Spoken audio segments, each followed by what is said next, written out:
우리가 오늘부터 매주 수요 예배를 통해 이 사무엘서를 우리가 함께 살펴보려고 합니다. 히브리어 원전을 보면 이 사무엘서는 이 상하로 분리되어 있지 않습니다. 그래서 원전의 제목은 그냥 이 사무엘입니다. 즉 사무엘상과 사무엘하가 한 권의 책으로 되어 있습니다.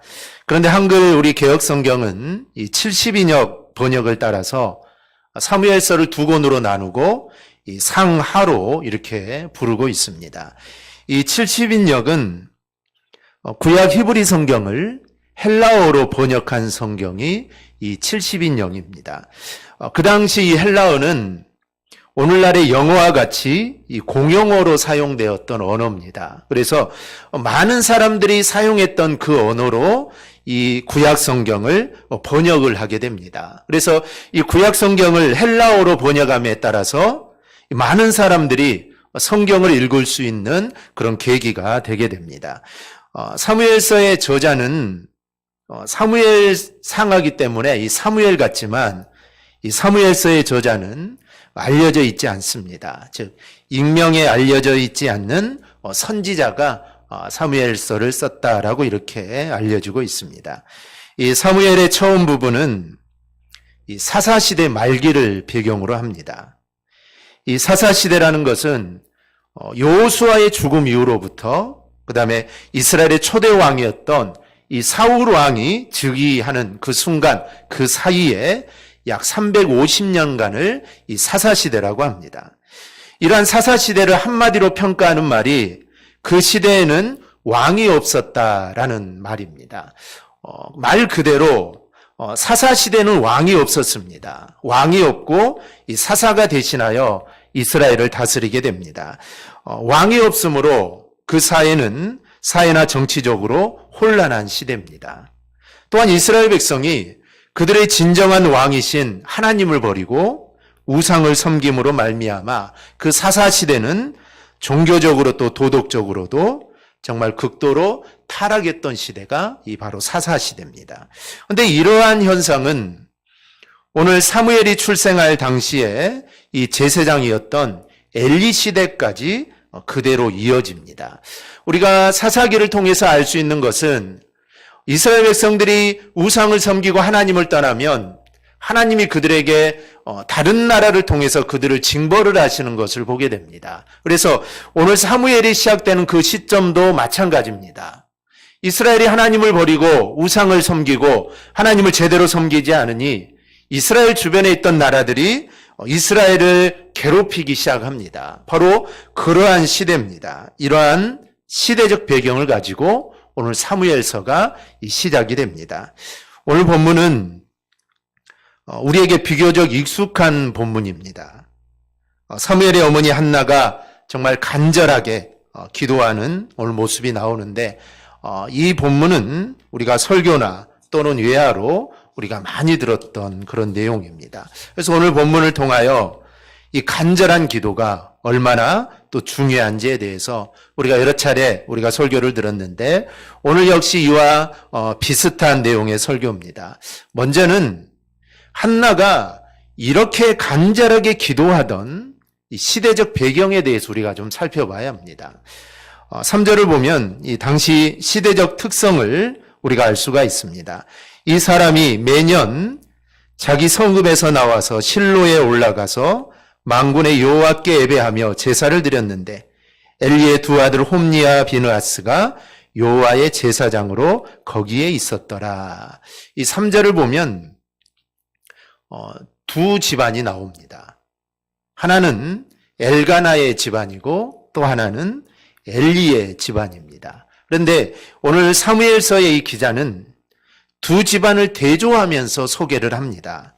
즉 엘가나는 온 가족과 더불어 매년 하나님의 성막이 있는 실로에 가서 여호와께 경배하며 제사를 드렸고 그리고 엘리의 두 아들들은 당시의 제사장의 직임을 수행하고 있었다라는 겁니다.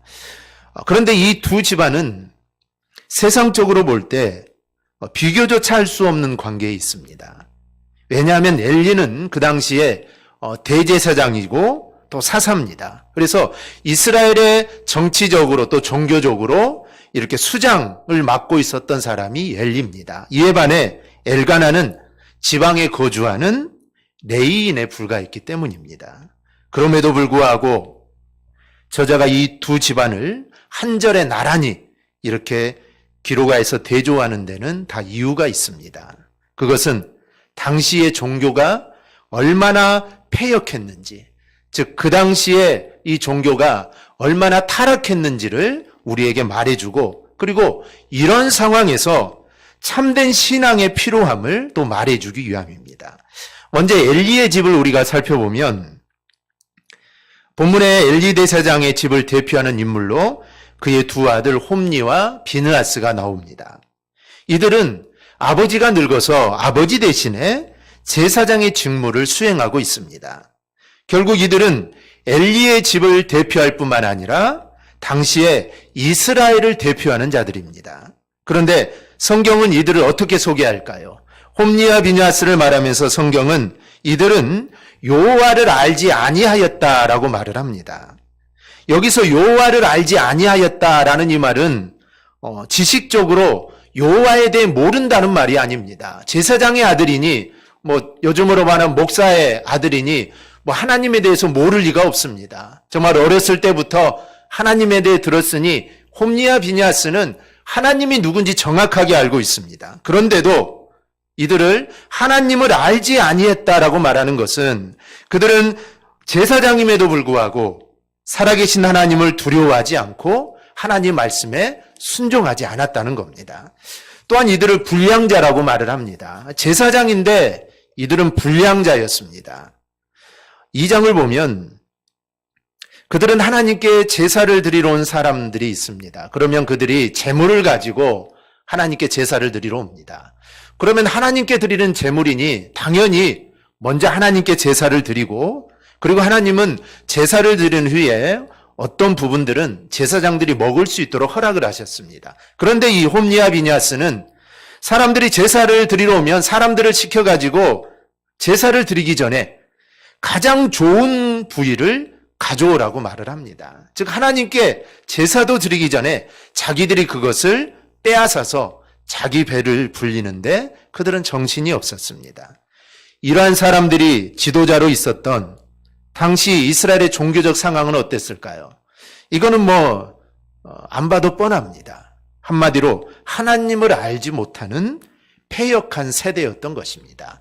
바로 그러한 모습을 홈니와 비느하스를 통해 지금 말을 합니다. 그렇다면 엘가나는 집은 어땠을까요?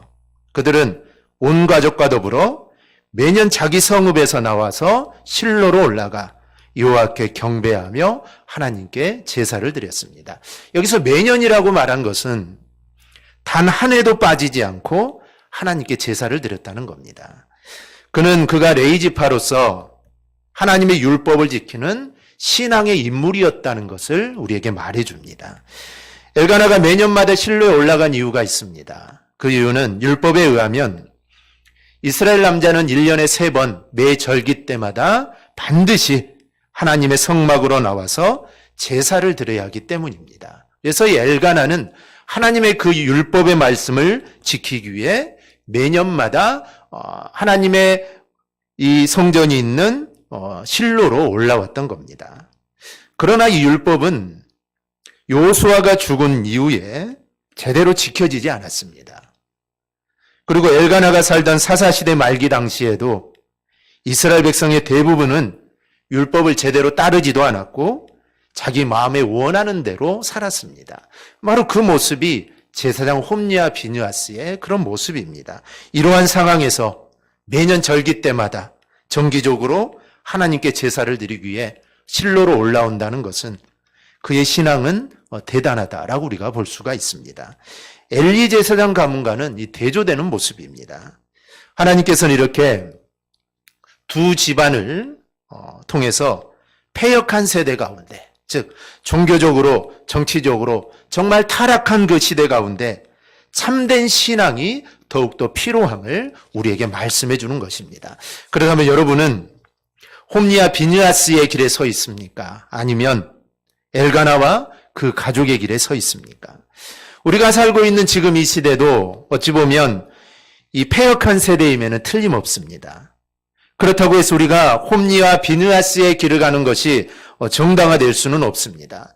어쩌면 우리는 나도 모르는 사이에, 나도 알지 못하는 사이에 잘못된 일들을 우리가 저지를 수가 있습니다. 그러나 우리는 하나님을 알지 못하는, 즉 하나님은 알고는 있지만 그 뜻에 순종하지 않는 그렇게 패역한 세대를 우리는 절대로 따라가서는 안 될 것입니다. 그 대신 오늘 말씀에 나온 이 엘가나처럼 하나님 말씀에 온전히 순종하고 그 뜻을 따라가는 우리 모든 성도들이 꼭 될 수 있기를 바랍니다. 둘째로, 하나님은 이런 시대에 엘가나와 같이 깨어있는 사람을 찾고 계십니다. 우리가 사무엘 상하를 통해 알 수 있는 것이 있습니다.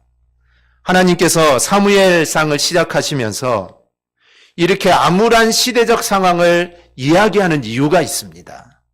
결국 하나님께서 그리시는 이 큰 그림은 사무엘이라는 정말 사사겸 제사장을 이스라엘에게 보내주는 것입니다. 이게 하나님의 어찌 보면 큰 그림입니다.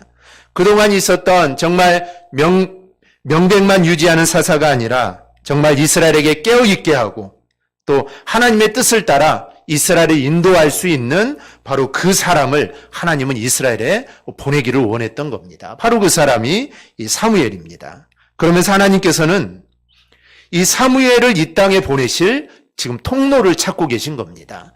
과연 누구를 통하여 이 사무엘을 이 땅에 보낼까 하나님은 생각을 하고 있습니다. 그래서 그 통로가 바로 레위 사람 엘가나이고 또 그의 아내였던 이 한나였습니다.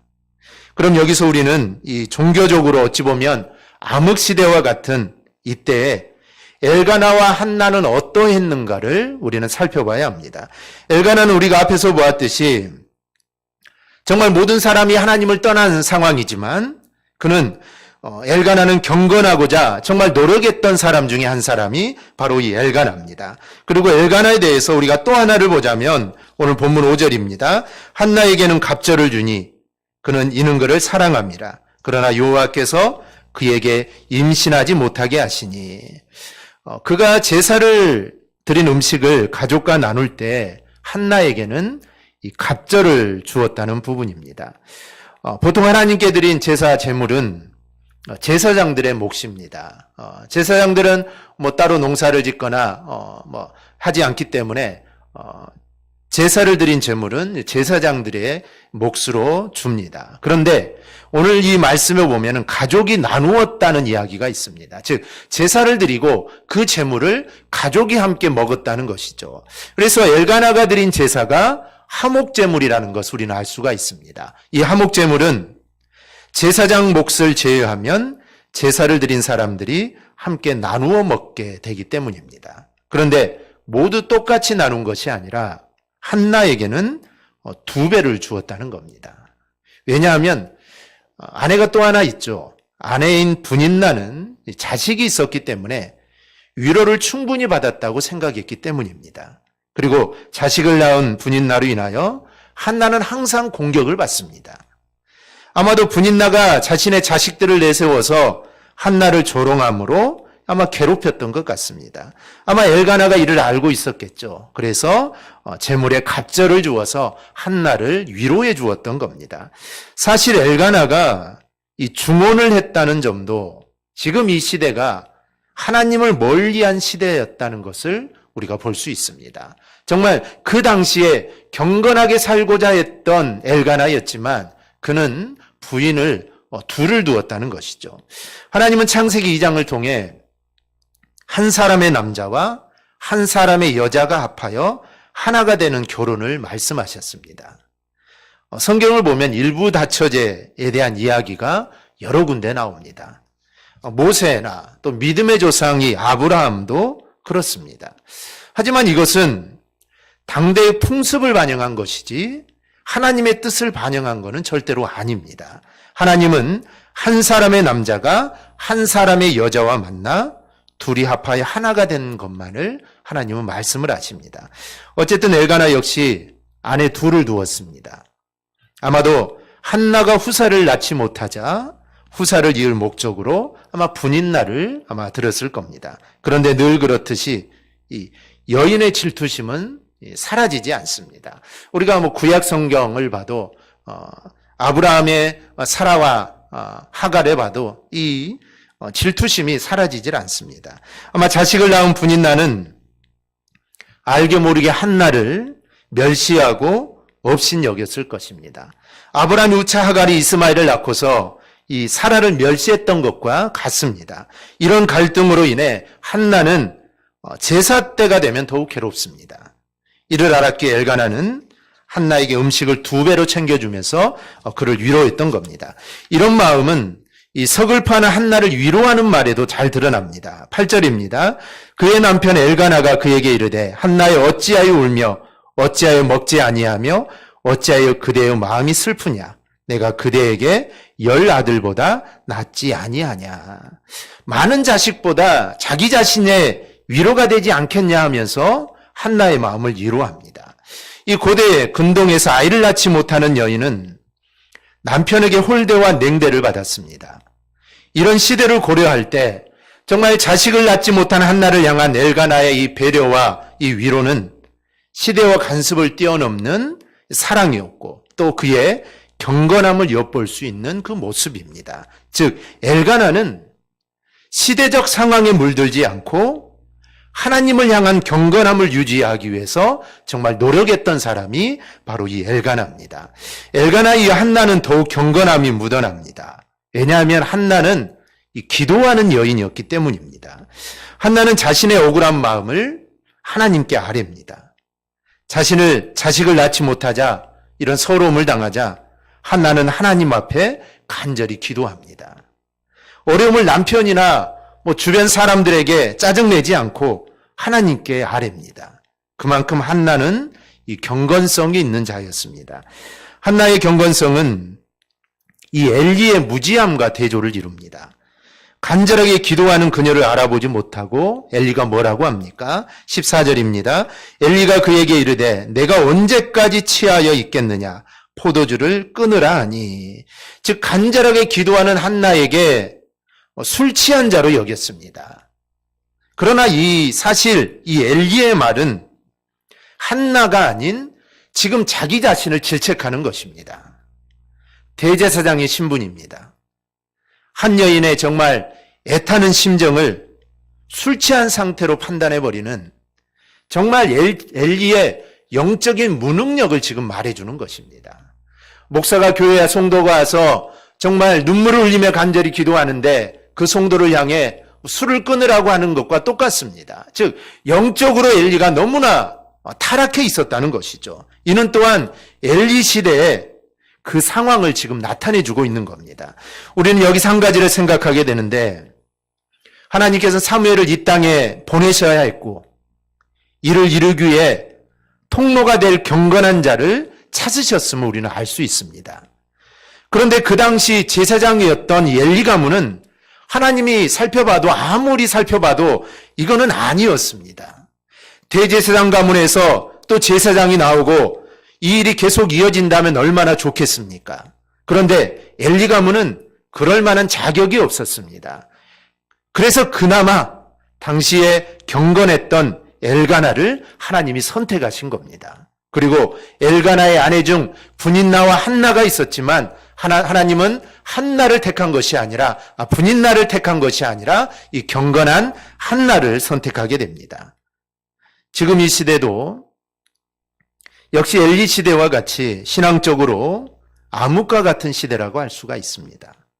그런 암흑과 같은 시기에 우리는 어떻게 해야 할까요? 남들도 모두 경건하지 못하니 우리도 그냥 대충 살아야 됩니까? 남들 모두 죄 가운데 있으니 우리도 죄에 대해서 그냥 대충 우리가 편안하게 살아야 될까요? 우리가 어떤 잘못을 했을 때 안도의 한숨을 쉴 때가 있습니다. 다행이다 라는 것이죠. 내가 참 부족한 사람이다 라고 자책을 하다가도 성경 인물도 비슷한 잘못을 저지른 사람을 발견하면 우리는 안도의 한숨을 쉽니다. 야, 다윗도 그랬는데 다윗도 그랬는데. 이런 생각을 하는 자는 하나님의 거룩한 일에 쓰임받는 사람이 될 수가 없습니다. 하나님은 모두 죄인이니 나도 죄를 지어줘 괜찮다라고 말하는 사람을 하나님은 절대로 찾지 않습니다. 예수님이 이 땅에 오실 때 육신의 부모였던 요셉과 마리아도 마찬가지입니다. 하나님께서는 경건한 사람 요셉 그리고 정원한 경건한 마리아를 선택하셔서 그들을 통해 메시아가 이 땅에 오는 통로로 사용하신 겁니다. 엘가나와 한나도 마찬가지입니다. 그 당시 다들 죄에 빠져 있지만 정말 하나님은 그 가운데서 경건한 자를 선택하셔서 하나님의 일을 이루어 가시는 겁니다. 그렇다면 분명한 것은 시대와 똑같이 가는 것이 아니라 시대가 타락하더라도 우리는 정말 하나님 앞에서 경건하고자 해야 합니다. 바로 그런 자가 하나님의 쓰임에 합당한 자로 세움을 받게 됩니다. 아무리 세상이 타락하고 하나님을 모른다고 해도 하나님은 그 상황 속에서 하나님의 일을 이루어 가십니다. 즉 하나님은 절대로 포기하지 않습니다. 세상이 너무 타락해서 정말 세상 희망이 없더라도 하나님은 포기하지 않습니다. 그 상황 속에서도 하나님은 역사를 이루기 위해서 누군가를 찾고 계십니다. 그런데 하나님이 찾는 사람은 경건한 사람입니다. 경건한 사람 단 한 사람, 하나님은 그 사람을 찾습니다. 그리고 찾으시면 그 사람을 통해 일을 이루어 가십니다. 그러므로 우리가 하나님 앞에서 깨어있는 경건한 자가 되어야 할 이유가 여기에 있습니다. 이러한 삶을 살아갈 때 우리는 하나님께 귀하게 쓰임받을 수 있습니다. 저와 여러분 모두 정말 엘가나와 한나처럼 우리가 경건한 모습으로 살아 하나님께 귀하게 쓰임받는 우리 믿음의 신앙인이 꼭 될 수 있기를 바랍니다. 셋째로 기도의 중요성을 우리가 생각해 보아야 합니다. 경건한 자를 찾으시는 하나님이 한나를 주목하셨다는 점을 우리는 생각해야 합니다. 하나님 앞에 경건한 모습은 어떤 모습일까요? 가장 대표적인 모습이 기도하는 것입니다. 어느 시대든지 하나님은 기도하는 자를 통하여 하나님의 역사를 이루셨습니다. 반대로 이야기하면 하나님께서는 기도하는 자를 들어 하나님은 사용하십니다. 한나는 다른 무엇보다도 이 기도하는 여인이었습니다. 그가 하나님 앞에 자랑할 수 있는 것들은 없었습니다. 오히려 그녀는 사회적으로 질타의 대상이 되었습니다. 구약시대에 아이를 낳지 못하는 것은 저주를 받은 표시가 되었습니다. 이러한 시대적 배경을 볼 때 그녀는 좋은 것을 갖춘 여인이 아닙니다. 하지만 그녀는 기도하는 면에 있어서는 그녀는 달랐습니다. 자신의 억울함을 사람에게 토로한 것이 아니라 남편에게 토로할 수도 있겠죠. 남편에게 토로할 수도 있을 겁니다. 그런데 그렇게 하지 않고 이 모든 것들을 하나님께 토로합니다. 그리고 기도도 형식적으로 하지 않았습니다. 형식적인 기도는 간절할 수가 없습니다. 누구라도 형식적인 기도는 한두 번 할 수 있지만 끈질기게 하지는 못합니다. 형식적인 기도는 요란할 수는 있으나 이거는 간절하지 못합니다. 말 그대로 형식적이기 때문입니다. 분인나 역시 엘가나를 따라 1년에 한 번씩 하나님 앞에 나갔습니다. 한나만 실로로 간 것은 아니죠. 엘가나는 그의 온 가족을 데리고 하나님께 나아갔습니다. 그러면 당연히 분인나도 하나님께 나간 겁니다. 그런데 하나님은 분인나가 아니라 한나를 선택하셨습니다. 그것은 분인나의 경건은 형식적이었다는 것이고 한나의 경건은 진실했기 때문입니다. 누구라도 경건은 흉내낼 수 있지만 이 경건의 능력은 아무나 갖는 것이 아닙니다. 오직 경건한 자만이 이 경건의 능력을 갖습니다. 하나님께 한나의 경건함은 간절한 기도로 드러나기에 이 부족함이 없었던 것입니다. 우리가 하나님 앞에서 경건함을 갖추게 되는 것의 가장 기본은 이 기도입니다. 늘 기도로 하나님 앞에 나간다면 우리가 다른 조건이 아니더라도 바로 기도 그 하나로 우리는 경건한 자라고 우리는 할 수가 있습니다. 우리는 사무엘서의 시작 부분을 읽었지만 우리가 사무엘의 이 사명을 우리가 생각해 보지 않을 수 없습니다. 이 사무엘의 사명이 무엇일까요? 이 사무엘의 사명은 정말 다양합니다. 사무엘은 선지자고 또 제사장입니다. 또 사사이기도 합니다. 그리고 이스라엘의 왕의 역할도 했던 사람이 이 사무엘입니다. 보통 한 가지 역할만 하죠. 왕이면 왕이고 제사장이면 제사장이고 사사면 사사입니다. 그런데 사무엘은 이 모든 것들을 다 감당했던 사람이 바로 이 사무엘입니다. 하지만 그 중에서도 사무엘의 가장 큰 사명은 이스라엘을 위하여 기도하는 것이라고 저는 생각을 합니다. 사무엘이 이런 말을 했습니다. 나는 너희를 위하여 기도하기를 쉬는 죄를 여호와 앞에 결단코 범하지 아니하고 선하고 의로운 길을 너희에게 가르칠 것이다. 그의 사역은 바로 이스라엘을 위하여 기도하는 것이고, 그래서 그는 내가 이스라엘을 위하여 기도하는 것을 나는 멈추지 않을 것이다. 근데 내가 만약 이걸 멈춘다면 이거는 죄다라는 것입니다. 그래서 나는 그런 죄를 범하지 않겠다라고 말을 합니다. 그런데 그런 사명을 받은, 정말 기도의 사명을 받은 이 사무엘이 오는 통로가 기도하는 한나였다는 것은 이거는 우연이라고 볼 수가 없습니다. 하나님의 섭리하심으로 그렇게 된 겁니다.